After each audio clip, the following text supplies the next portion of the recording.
Так, добрый вечер. Тема нашей сегодняшней встречи является понятие сексуация.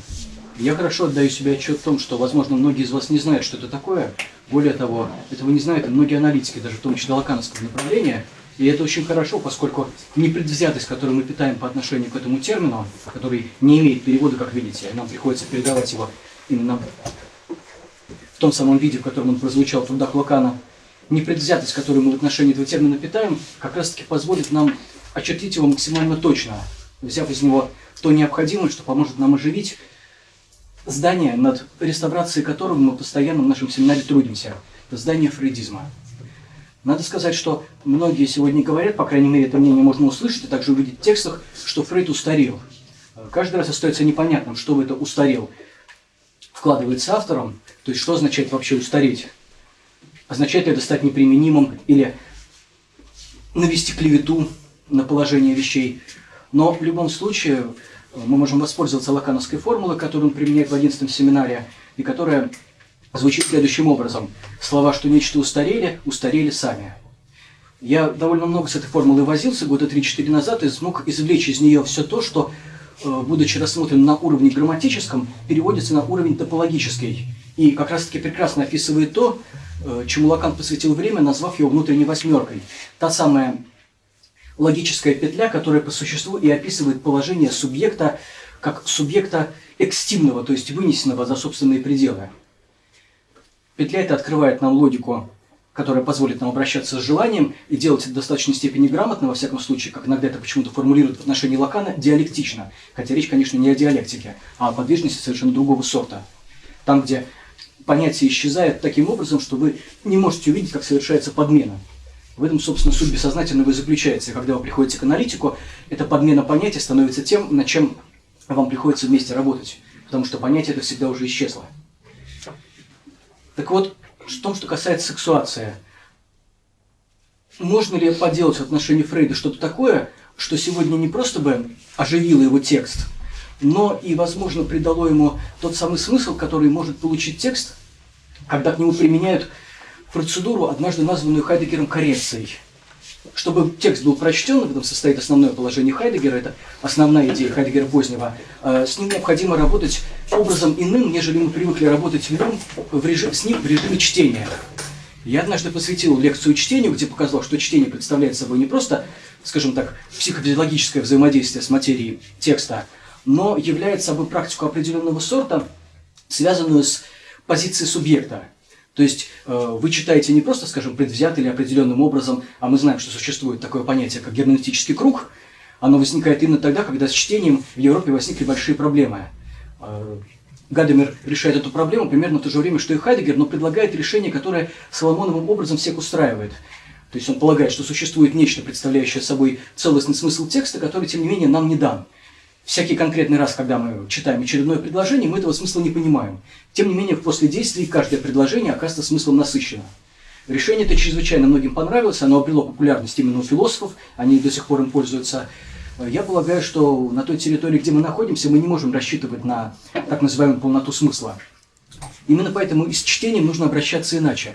Вместо того, чтобы мыслить чтение как процедуру нейтральную, как восприятие текста, которое преобразуется согласно вашей подготовке в нечто более или менее вменяемое, мы должны помыслить чтение как определенного рода идеологию.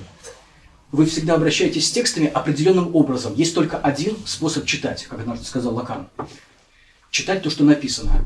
И под этой фразой имелось в виду нечто такое, что касается нашей предвзятости. Мы не можем читать текст иначе, как извлекая из него определенные вещи. Дело даже не в том, что мы обладаем определенным мировоззрением, которым насыщаем прочитанное, хотя это тоже, конечно же, большая морока.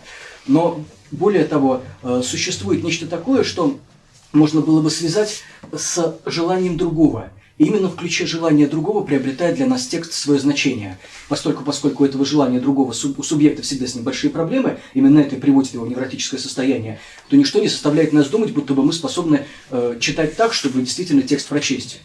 Это, как мы знаем, составляет большую проблему, и, как я неоднократно замечал, по этой причине Лакан не читаем. Он не читаем не в буквально мистическом смысле, в котором его текст недоступен или сложен, или чересчур эзотеричен, а он не читаем именно в той процедуре подхода к желанию другого, которую мы незаметно для себя применяем всякий раз, когда беремся за книгу. Именно это является единственной причиной, по которой текст Лакана непонятен при первом чтении, втором, третьем и так далее. То есть нередка ситуация, когда люди, окрыленные прочтением Фрейда, берутся за Лакана, обнаружат, что они ничего не понимают, и это их успокаивает, потому что они уверены, что поймут позднее. Но они читают его раз за разом, и ничего не происходит. То есть не возникает того, что, опять-таки, слащавая философия Гадамера называла пониманием с большой буквы.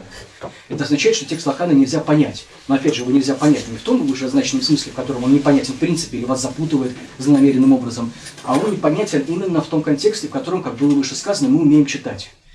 То есть для чтения он не предназначен.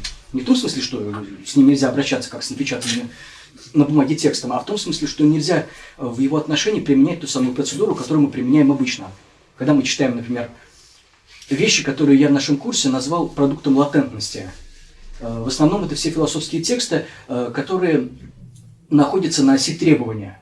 Что означает для текста находиться на оси требования? Это означает взывать к нам. Возьмете ли вы текст Сартра или Адорно, или какой-нибудь художественный роман. На самом деле прекрасным примером является, например, роман Орвелла, 1984 год. Этот текст буквально пронизан моральным требованием, он им сочится. От вас требуется занять определенную гражданскую позицию. То есть ожидается, что в результате этого текста вы не будете прежними, что в вас сколыхнется возмущение. Вот что такое, по сути, чтение в нашу эпоху. А чтение ожидает, что оно приведет субъекта, скажем так, в возвышенное этическое состояние, что он приобретет полноту позиции. Точнее, того, что можно было бы назвать оппозицией. Потому что сегодня находиться на позициях чтения означает находиться в оппозиции к власти. Это превосходно показало как литературная, так и философская среда 20 века. И именно это, опять-таки, заложено в процедуру чтения. Чтобы читать, как я сказал в том году, нужно быть немножко гностиком. То есть находиться в системе в оппозиционном отношении. Нужно в достаточной степени ее ненавидеть. Поэтому, когда очередные консервативные режимы то и дело замахиваются на книгу, на институт чтения, они на самом деле поступают вполне логичным образом. Как я неоднократно говорил, хотя консерватор сегодня для нас непонятен, он малоприемлем, но тем не менее за ним стоит определенный истинностный замах. Что, конечно, не делает его политику более-менее вменяемой. Более того, сделать политику невменяемой означает как раз-таки на истину опираться. Это прекрасно из Лакана видно. Но этот истинностный замах как раз-таки указывает на самую сердцевину чтения, которая пронизана наслаждением. Наслаждением, связанным с тем, что мы подхватываем слабость автора, что мы доводим его мысль до конца, что автор нуждается в нас, что без его призыва и вызванный в нас этим чтением ответной искры, гражданского возмущения, например, этот текст не возгорится.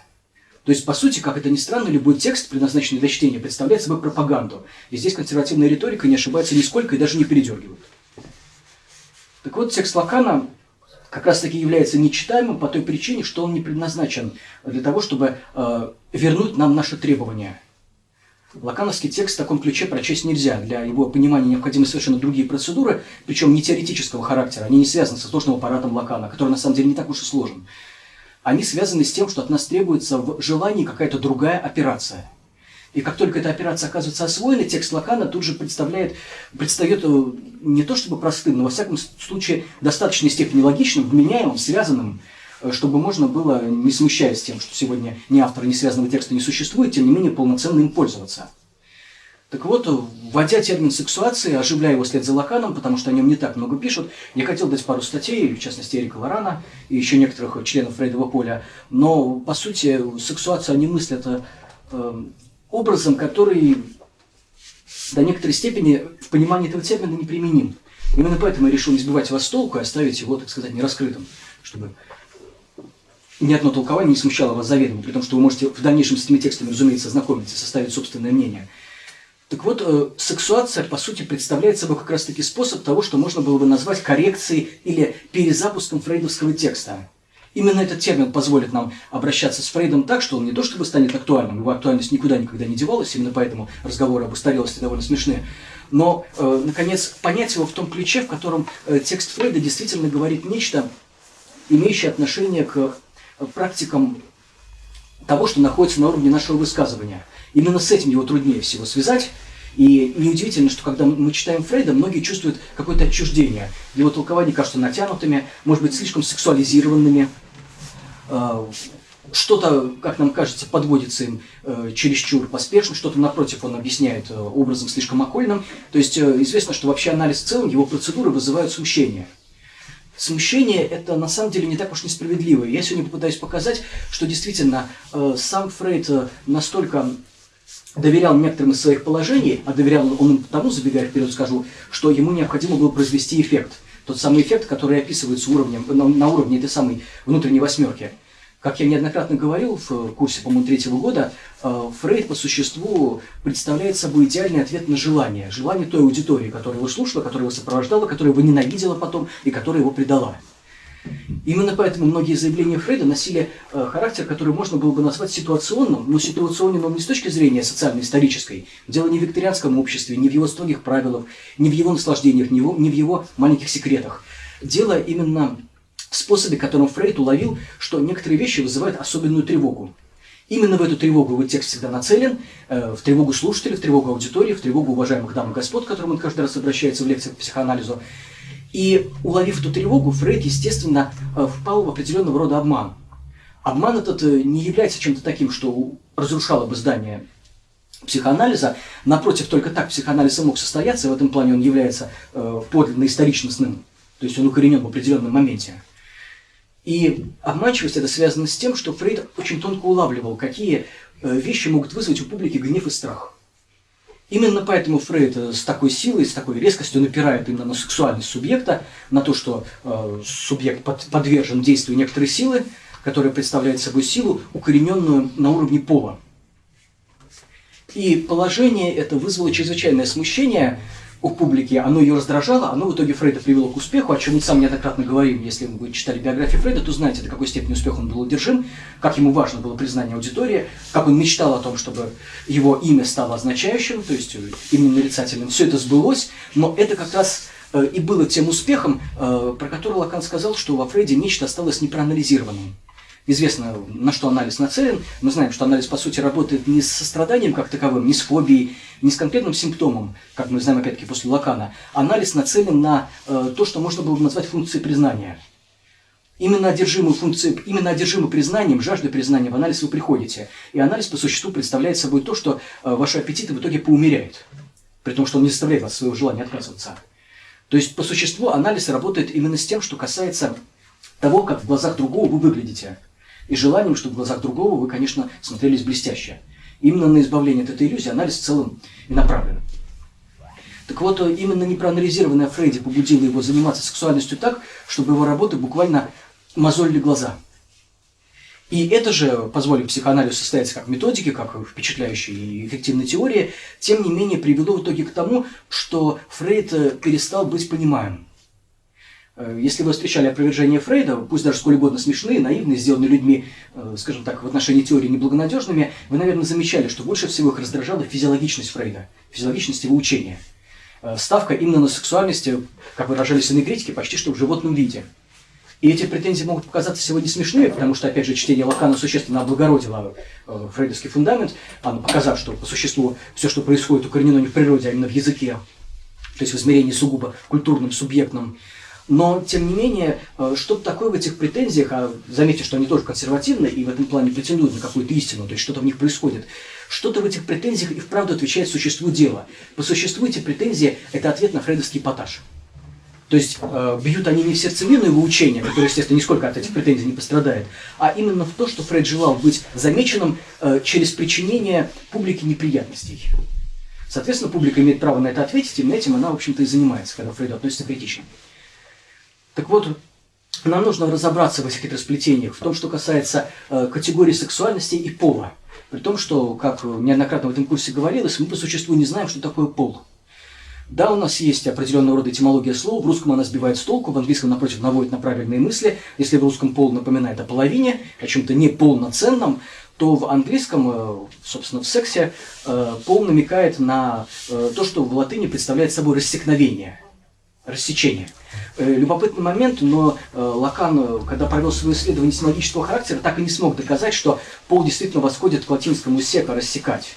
То есть это, в общем-то, до определенной степени это домыслы фантазийные, языковые.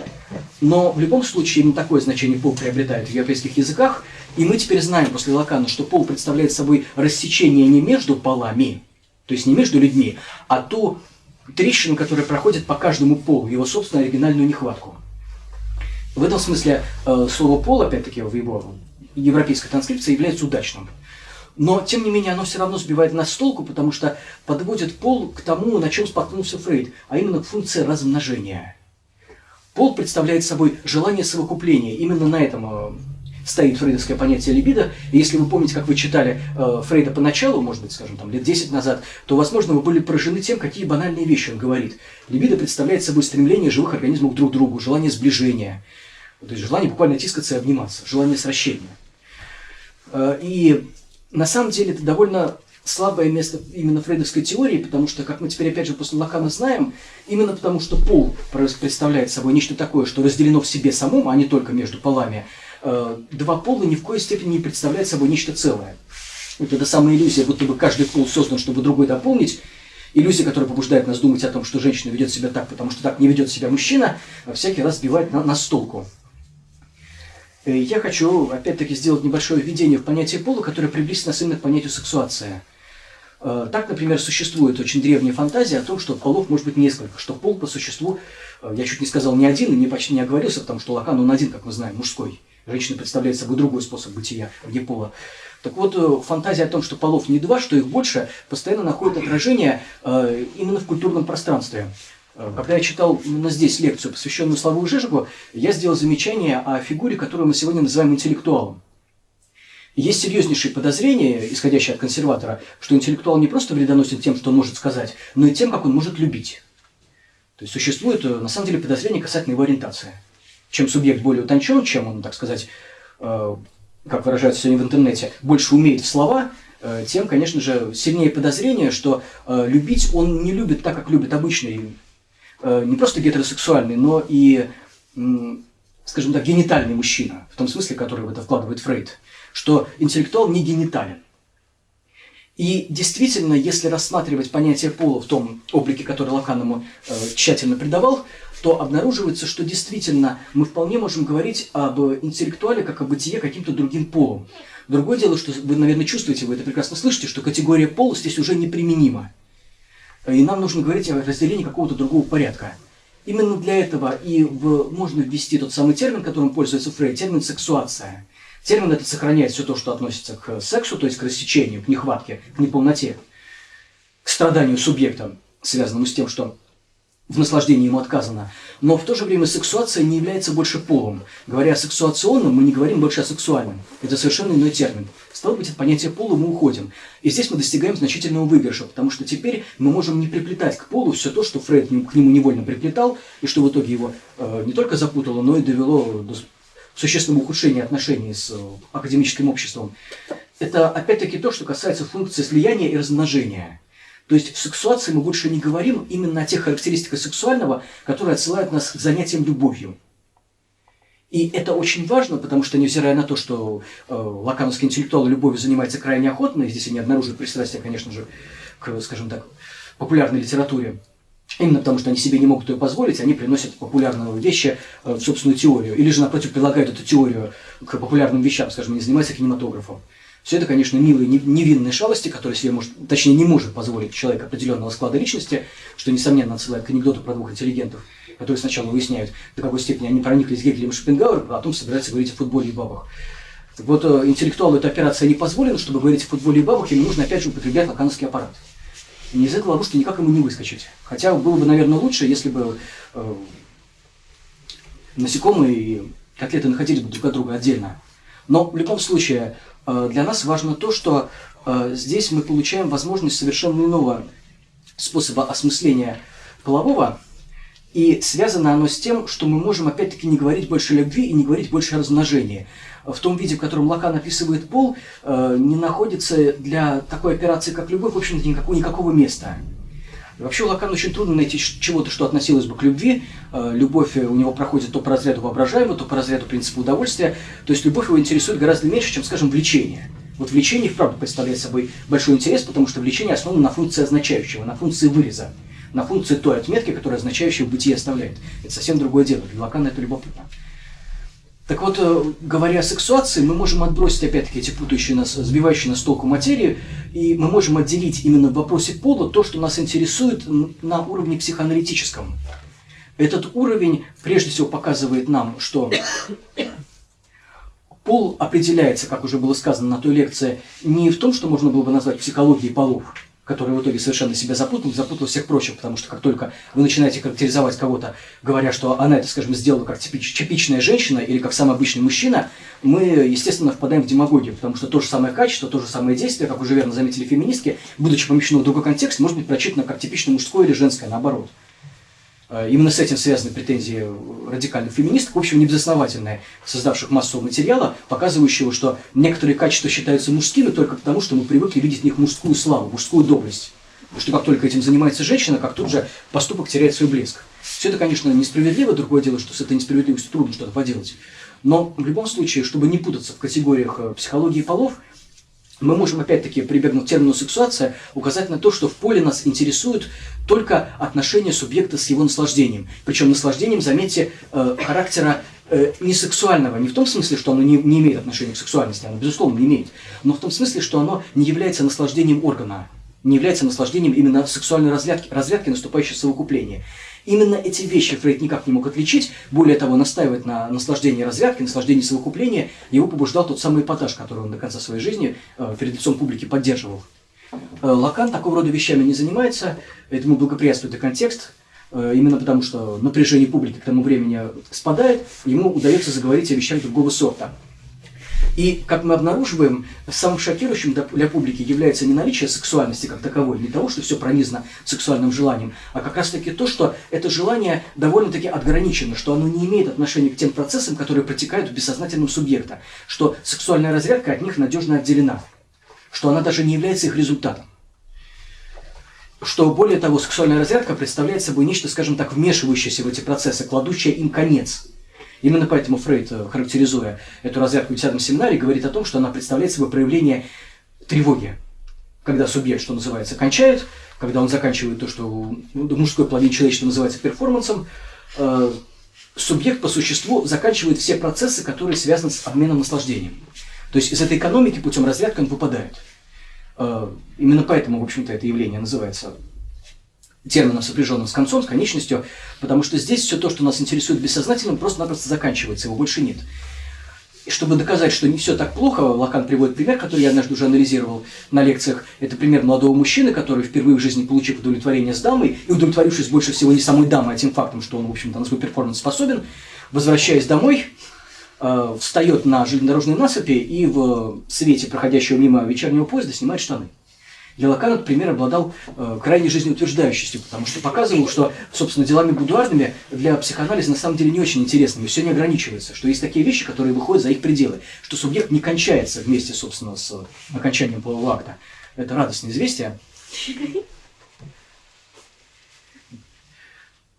Так вот, в сексуацию нам удается таким образом запихнуть все то, что не относится к сексуальности именно в том смысле, в котором мы понимаем ее в будуаре. Именно этим нам она интересна. Сексуация представляет собой как раз характеристики того, как каждый пол, мы видим, что уже о поле говорить неудобно, потому что даже если наставить на том, что их много, то все равно речь идет о чем-то внеполовом. Сексуация указывает на то, как, скажем так, каждый тип соответствует определенному способу наслаждения. Именно это позволяет довести до ума фрейдовскую идею, которая блеснула у него сияющей молнией в 3 очерках теории сексуальности, но которую он развить не посмел именно потому, что его все еще держала в своих оковах философия пола, вайнингерского, ницшанского и прочих образцов. Там, где полов два, они находятся в соперничестве, там, где женщине приходится уступать, где мужчине приходится напротив наступать. То есть вся эта шелуха психологии, от которой никак философы XIX века не могли отделаться. Фрейда промелькнула мысль о том, что у субъекта бывает не только разных полов, что их больше, чем 2, но и что каждый субъект на протяжении жизни несколько полов меняет. Меняет он их именно в тех самых стадиях сексуального развития, которые Фрейд в этой работе исчерпывающе характеризует. Та самая троица орального, анального и фаллического, которая потом легла в основание фрейдовской теории. Заметьте, пожалуйста, любопытную игру смыслов, которая указывает на то, что даже если эти 3 фазы представляют собой 3 совершенно разных сексуации, мы не говорим уже пола, это 3 разных сексуации, это имеет отношение к полу, но не более, не становится им, то, тем не менее, там есть что-то такое, что указывает именно на пол в обычном смысле слова. Не случайно я много раз эксплуатировал в наших лекциях пример 5-летнего мальчика, который желает быть повержен, как желает быть повержена молодая девушка. Мальчика, который отдает себя мужскому наслаждению, который играет на глазах у отца или какого-то другого значимого мужчины и падает сраженный воображаемой пулей. То есть он буквально фантазирует о том, что он, как раненый солдат, теперь удостоится внимания командира, определенных нежностей, которые можно получить только в экстремальных ситуациях, что с ним будут возиться. Именно эту сцену он повторяет раз за разом в своей детской игре. Так вот, действительно, здесь примешивается что-то от бытия женским полом, потому что по мере того, как женщина покидает свою латентность, это становится и ее определяющей фантазией. Но, тем не менее, фаллическая стадия все же представляет собой нечто совершенно особое. Бессмысленно было бы говорить, что на этой стадии мальчик становится девочкой. Это совершенно не так. Как неправильно было бы говорить, что девочка становится мальчиком в стадии анальной, когда она предлагает себя матери в качестве фаллоса.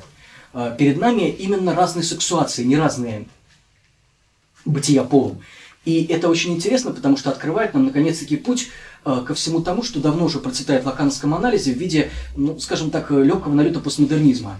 Есть последователи Лакана, которые поняли его учение верно, но, как это часто бывает, не совсем в той тональности. При том, что именно тональность в лакановской теории определяет все. Если вы не ангажированы определенным образом, если вы не стоите на определенных позициях, Лакану понять не удается, даже если вы хорошо усвоили его аппарат. Так вот, есть такие исследовательницы, по большей части это женщины, которые, бережно усвоив сказанное Лаканом, тем не менее придают ему другую окраску. Они благоприятно восприняли весть из 10-го тома о том, что у субъекта есть не только генитальное удовлетворение, что наслаждение ему доступно по меньшей мере в 5 регистрах. Это регистр орального, анального, генитального, но также взгляда и голоса. И здесь возникают, скажем так, либеральные разговоры о том, что теперь субъект представлен в полноте возможностей, ему доступно каждое наслаждение, никто больше не имеет права ткнуть субъекта тем, что он недостаточно генитален, потому что все наслаждения равноправны, потому что нет такого, которое было бы постыдно. Наслаждаться орально не означает регрессировать.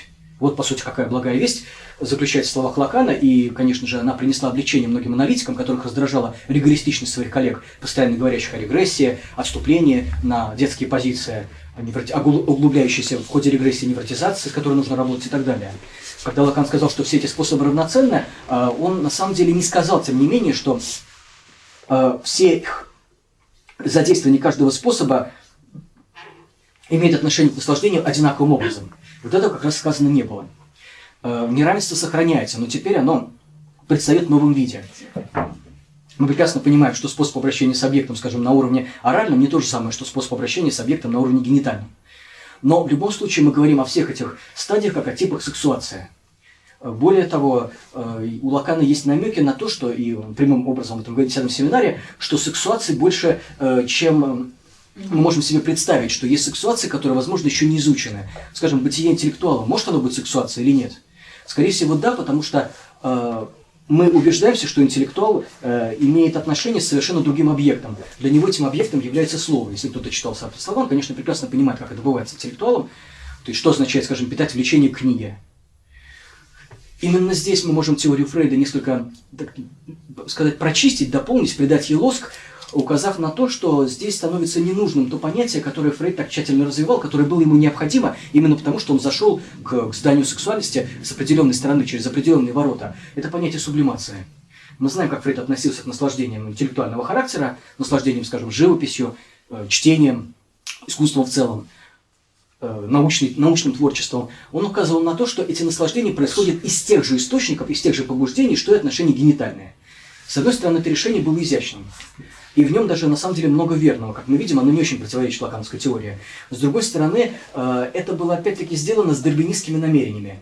Под дарвинистскими намерениями я имею в виду, опять-таки, намерение шокировать публику, бросить ей в лицо, скажем, то, что заставит ее прийти в состояние разочарования и ярости. Не случайно Фрейд говорил о том, что он является наследником Коперника и Дарвина, в том, что касается самолюбия публики, что он может так же сильно его, как Дарвин, ущемить.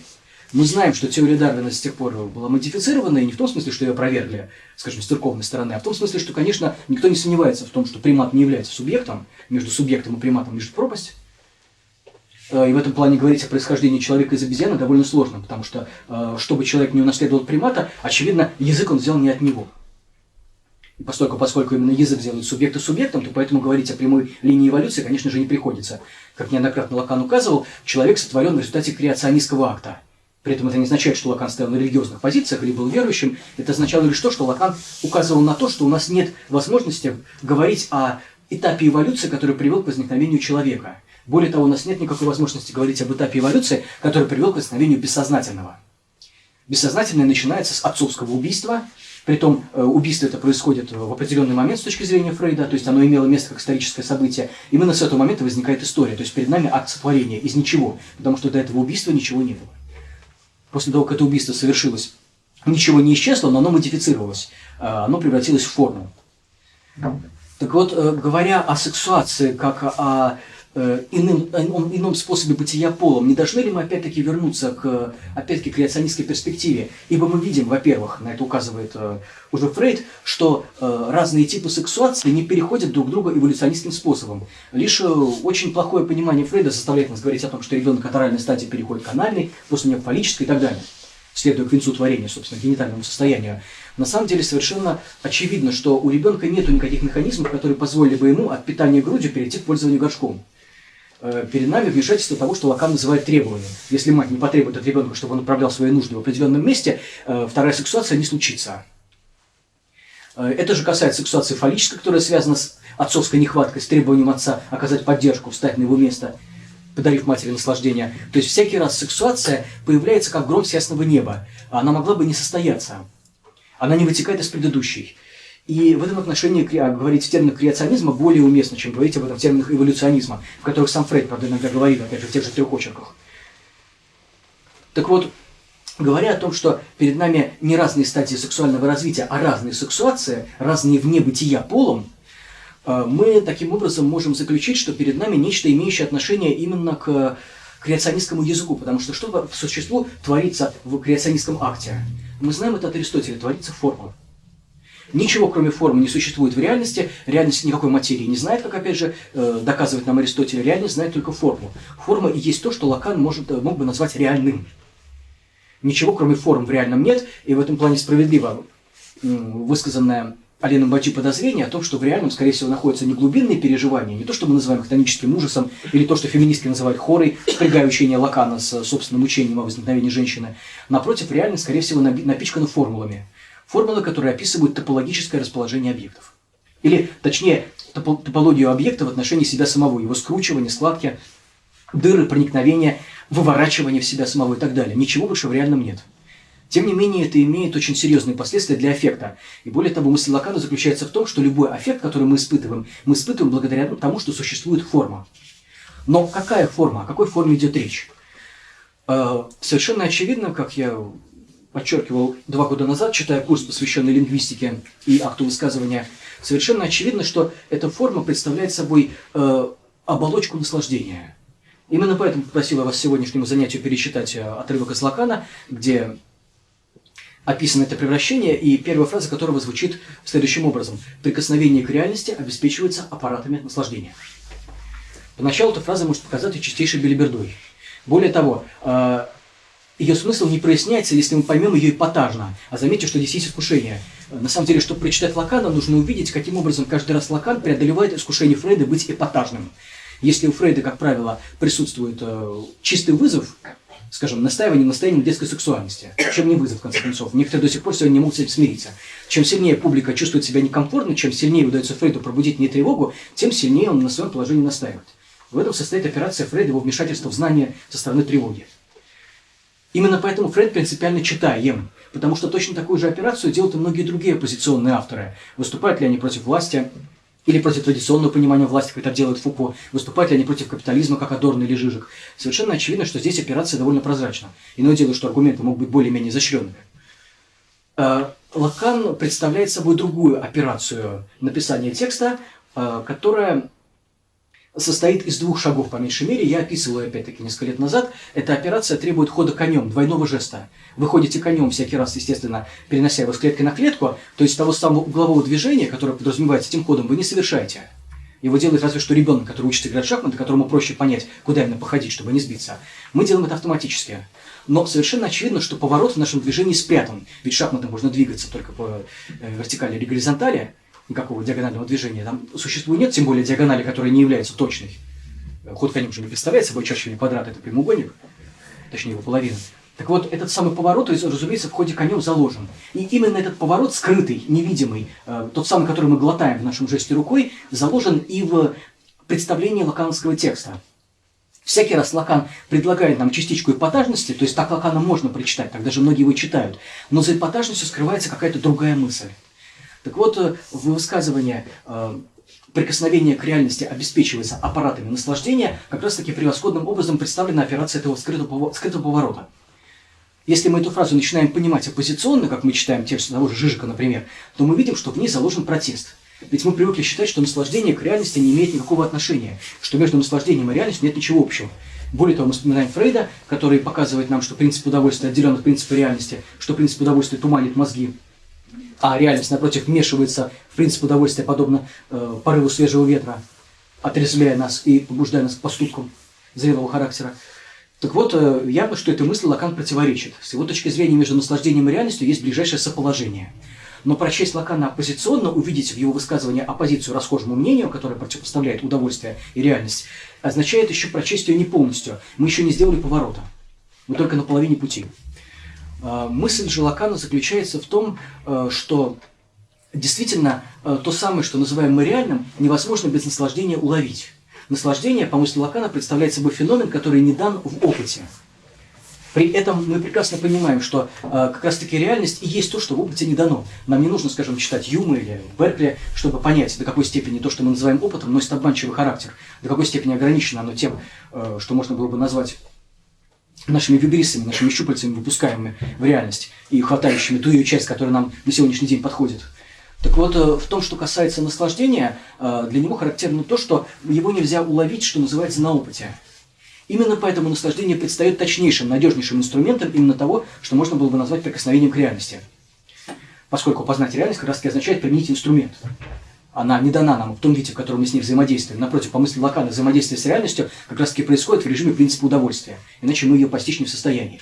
Даже если мы сейчас недовольны, если реальность нашим ожиданиям не отвечает, если троллейбус ушел, то это не означает, что мы тут же не представим себе воображением умиротворяющую картинку, что мы не получим того, что нам позволит принцип удовольствия вернуться. Выбить из него субъекта нельзя. Вот в чем заключается коренная лакановская мысль. Субъекта вывести из него может только процедура интеллектуального характера, процедура, которая носит название психоаналитической. Мы устанавливаем, что субъект наслаждается, он это каким-то образом показывает, хотя ему это недоступно. И ему это наслаждение, по крайней мере в анализе, мы возвращаем. Именно для этого Фрейд настаивает на формате анализа, который не может быть изменен, потому что только анализу удается уловить то, что не дано в опыте. Это не бессознательно как таковое, потому что бессознательно уловить можно. Это можно сделать самостоятельно. Но уловить наслаждение нельзя. Для того, чтобы наслаждение было ухвачено, нужен другой. И именно по этой причине такое важное значение у Лакана получает фигура отца. Зачастую мы этого не понимаем. Нам кажется, что Фрейд, возможно, несколько шовинистичен, что его представление устарело, что он придает слишком большое значение, скажем так, генитальному мужскому расположению. Именно поэтому психоанализ в 30-е годы бросается заниматься ролью матери, потому что роль-то кажется недооцененной. Но в том-то и дело, что в жесте Фрейда, как и во всех его жестах, особенно носящих характер, скажем так, теоретической интуиции, тех жестах, которые он сам никогда до конца не объяснял, в этих жестах заключено нечто такое, что позволяет анализу держаться, что объясняет то, для чего он предназначен. Так вот, ставка на мужского субъекта, уверение Фрейда, что идентификация, самая первичная идентификация, которая случается еще у младенца, нацелена именно на отца, а не на мать, как сегодня считают психологи. Эта мысль, проблеснув у Фрейда, позволяет нам объяснить, что, собственно, в анализе происходит. Дело в том, что, как мы знаем, и, в общем-то, в этом курсе того года я постарался исчерпывающе показать, что увидеть наслаждение может только тот, кто находится вне женщины. Я сейчас не говорю о том, что наслаждаются только женщины, или о том, что не наслаждаются мужчины, или что женщина не может быть вне женщины. Разумеется, все это возможно. Но нас интересуют не конкретные тела, а инстанции, которые управляют движением этих тел, их вниманием. Так вот, то, что может привлечь наше внимание в другом, это его наслаждение. Когда мы всякий раз говорим о том, что субъект нам нравится, что он нам не безразличен, или что он нам противен, что у него есть характер, и нам этот характер интересен, что мы собираемся его типировать. Всякий раз, когда мы занимаемся соционикой, скажем, наших реальных знакомых или персонажей кинематографа, всякий раз мы обращаемся к тому, что в них составляет их наслаждение, к тому, чем они наслаждаются. Именно это является тем, что мы можем в психологии другого уловить. Ничего больше нам не дано. Как только мы улавливаем способ наслаждения другого, мы его относим к определенному типу. То есть мы видим, как он сексуирован. Именно таким образом мы определяем, мужчина это или женщина, ребенок ли это, в каком возрасте ребенок, не интеллектуал ли, не дай бог, перед нами, или, может быть, представитель власти. Все они наслаждаются по-разному. И именно это придает субъекту вкус, тот самый, который проза XVIII века и пыталась передать в романном формате под названием характера. Характер появляется именно тогда же развиваются характерологические театры, но заметьте, что опять-таки уловить даже в книжном герое можно только то, чем он наслаждается, там, где его нехватка, там, где он совершает жест слабости, там, где он нам любопытен.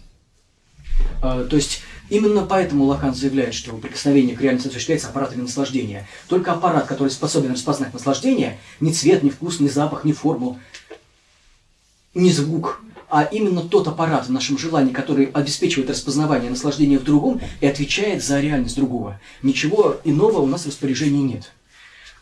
Почему на этом месте появляется мужчина? Да потому что, как было неоднократно сказано, скажем так, базовую форму наслаждения, от которого мужчина отказывает, несет именно женщина.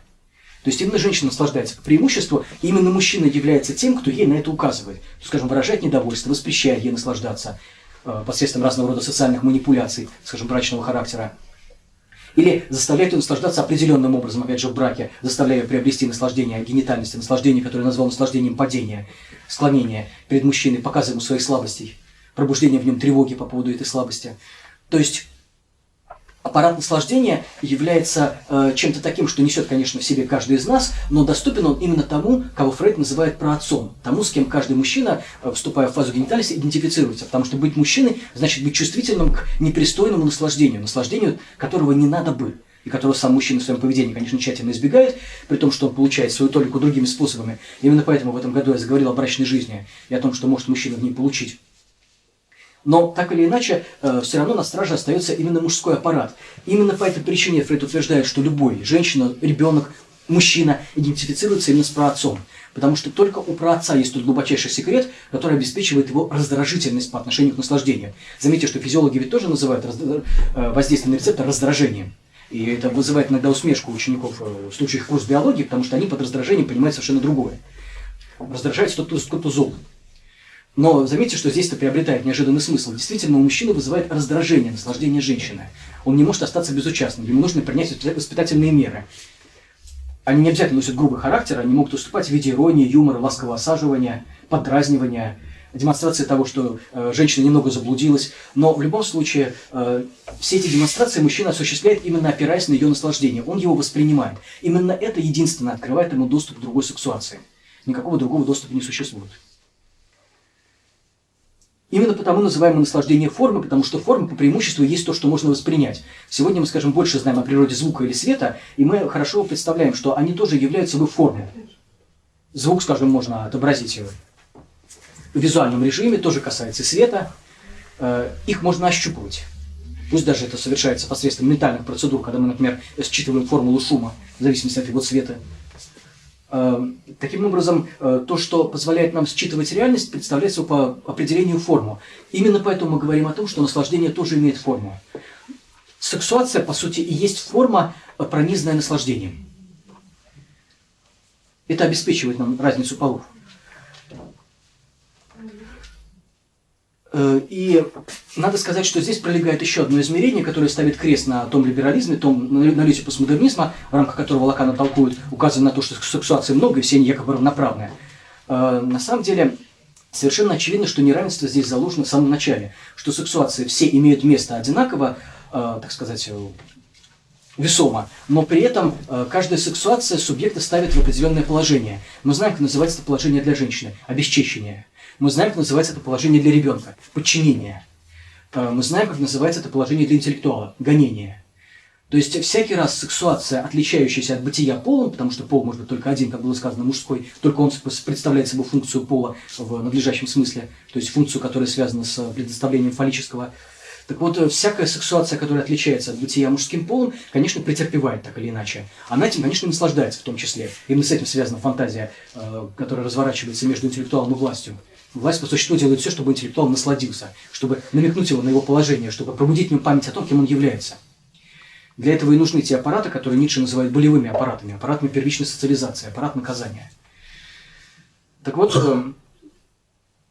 разные сексуации, конечно, находятся в неодинаковом положении, и не то чтобы они ранжировались, хотя нам может показаться, что женщина уступает мужчине, а ребенок уступает женщине, кому уступает интеллектуал, неизвестно, но в любом случае так или иначе, дело не в аранжировке, а в том, что всякий раз перед нами бытие совершенно другого сорта, и оно будет получать к себе соответствующие отношения. В этом смысле было бы любопытно попробовать предсказать, будет ли иметь успех феминистское предприятие.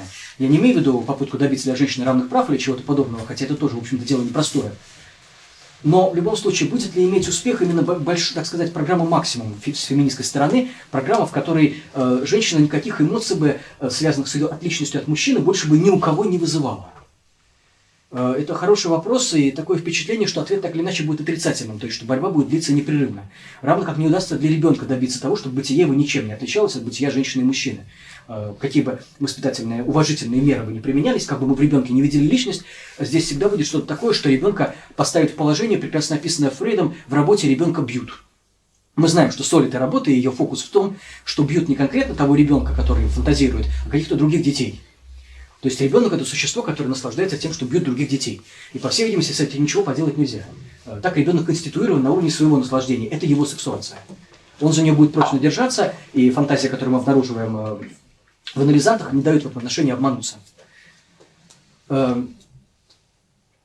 Тем не менее, интересно, что все это обладает в конечном счете безразличием, о котором писали стоики. То есть, будь вы мужчиной, женщиной или ребенком, в конечном счете это безразлично. Есть какая-то инстанция, которая позволяет быть им всем вместе. Заметьте, что это вполне себе средневековая фантазия. Вы знаете, как, наверное, протекает обучение медиевистике. В школах нам долго рассказывают о том, что средневековое общество иерархично, что там существуют жесткие вертикальные отношения между вассалами и сюзеренами. Как только мы приходим в университет, нам рассказывают о том, что все это неправильно.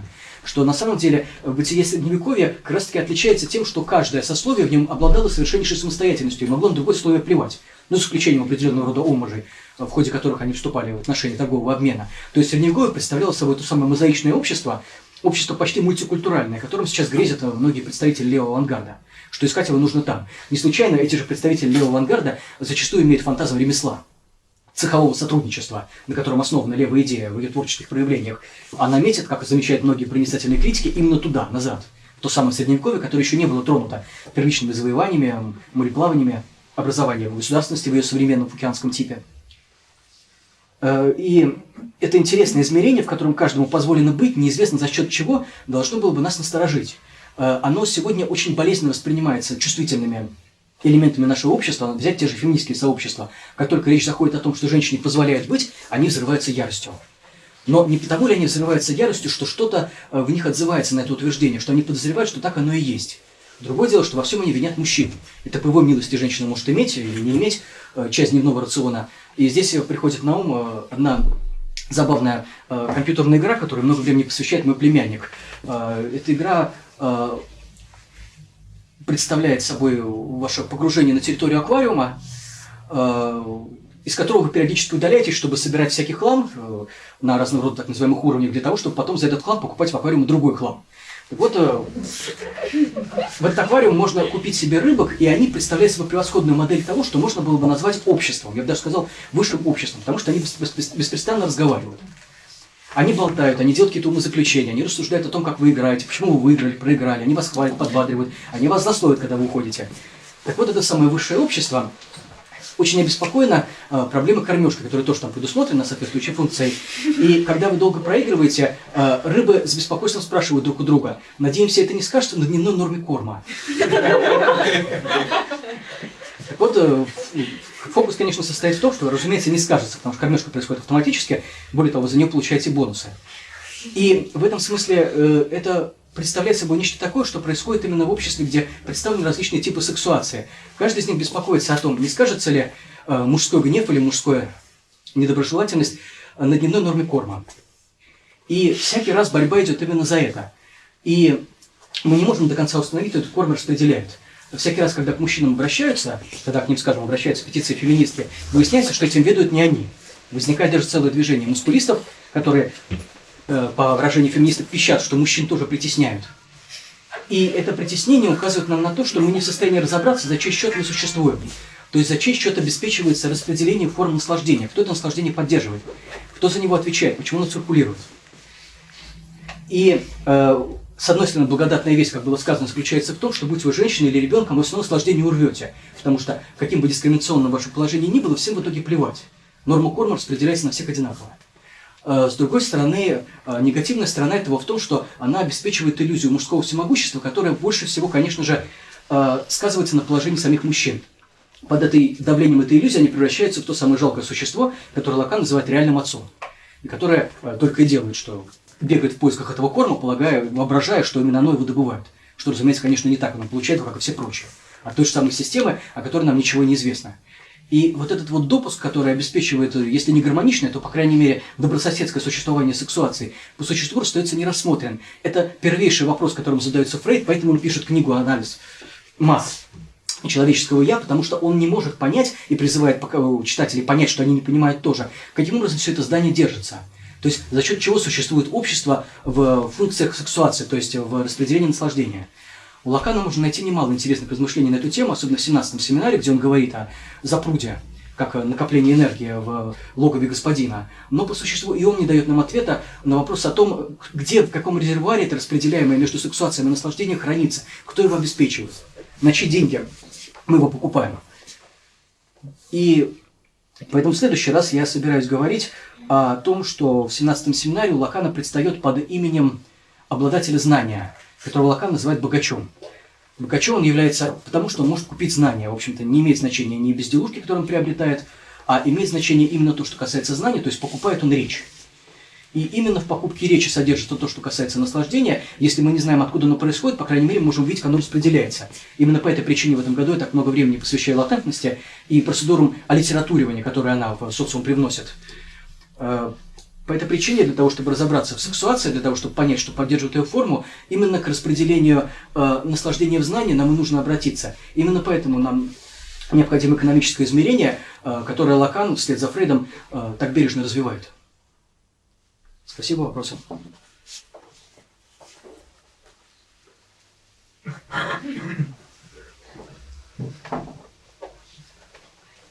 Вопрос-то для понимания. Вы могли бы привести примеры сексуации, которыми может обладать ребенок как сексуация? То есть вот как там с вложенностью, пересечениями и так далее? Я полагаю, что сексуация ребенка, именно какая стадия вас интересует? Их 3. Анальная. Анальная. Анальная стадия, конечно же, определяется внутри ребенка нахождением объекта, который, как Лакан замечает, не ассимилируется, а инкорпорируется. То есть анальная стадия, как Лакан замечает в 7-м семинаре, соответствует сексуации голосом. Поэтому Лакан рисует специальную схему, где видно, что сексуация голосом как бы находится недалеко от анальной сексуации. То есть ребенок представляет собой погремушку. Не случайно на погремушку дарит ребенку. Правда, происходит это скорее на стадии оральной, так сегодня принято. Если посмотреть источники по культурологии детства Средневековья, то выясняется, что ребенку погремушку давали позже. То есть примерно в то самое время, когда он как раз переходит на анальную стадию. Ребенок тоже представляет собой погремушку с анальным объектом внутри. Именно этим он женщине интересен, именно это обеспечивает прикрепление женщины к этому ребенку.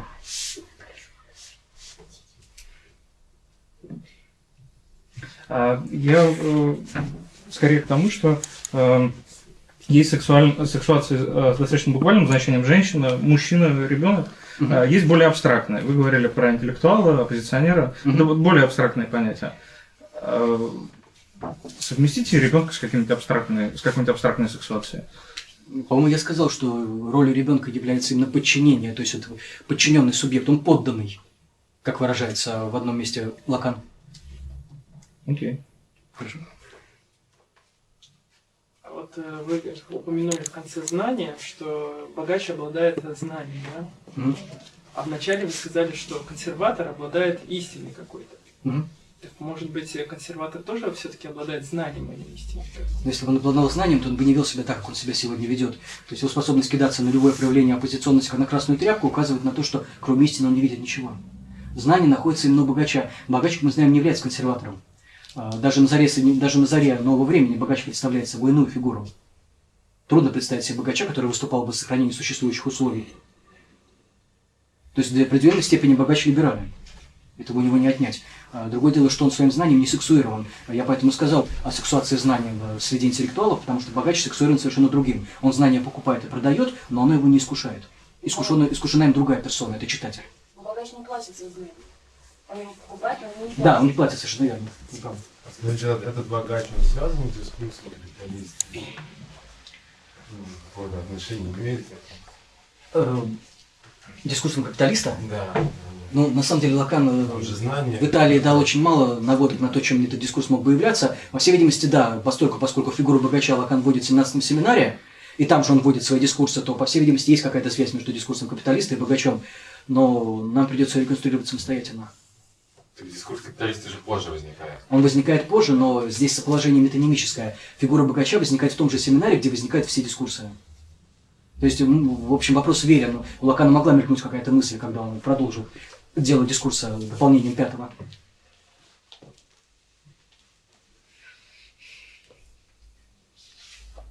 Вы говорили о реакции мужчины на женское наслаждение. Он делает это для чего? Ну, вот так себя ведет, подтрунивает, подкалывает, для сохранения статуса кво? Он это делает, потому что его побуждает тревога. Он не может иначе. Та же самая тревога, которая, по мысли Лакана, вызывает 7 извержений и прекращает наслаждение полового акта, та же тревога побуждает мужчину прекратить наслаждение женщиной. То есть может показаться, что он прекрасно собой владеет, что он, в отличие от нее, никогда не суетится, чувство юмора на его стороне, но на самом деле то, что вызывает у него пеjoративную, осуждающую реакцию, это, конечно, сильная встревоженность. Он не может помолчать. А женщина, которая подкалывает мужчину? Так, о том и речь, что дело не в бытии полом, а в сексуации. Мужская сексуация может вполне доступна женщине. Здесь мы можем открепиться, собственно, от анатомии. Хотя анатомия как форма, безусловно, важна. Она будет сохранять свое значение, вопреки тому, что думают, скажем, квир-интеллектуалы, считающие, что анатомия – это совершенно устаревший пережиток, по всей видимости, как знак формы наслаждения, как знак сексуации, как намек на то, что сексуация представляет собой форму, форма пола будет иметь значение всегда. Насчет подкалывающей женщины мы чуть раньше в этом сезоне говорили, но в первых как раз лекциях, что если женщина подкалывает, скорее всего, чтобы попроще сделали лицо. Ну да, это тоже верно. Женщина может подразнить, чтобы мужчина расслабился, это правда. То есть показывает, что она безопасна. Мужчина, напротив, подкалывает для того, чтобы показать, что он не безопасен, что он не будет этого терпеть. Ну, я имею в виду вот это подкалывание. Да, нет, оно бывает, конечно, различным. Давайте последний вопрос.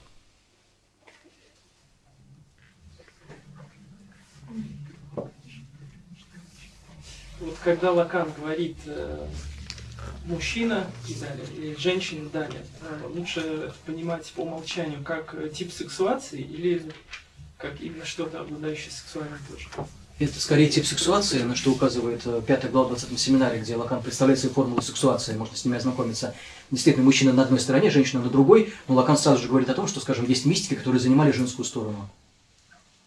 Мужчина сексуирован в отношении объекта А, который представляет собой дразнящая его женщина. Женщина сексуирована сразу по двум направлениям: в отношении мужской нехватки и в отношении большого другого. Да, это скорее типа сексуации именно. Это не способ любить.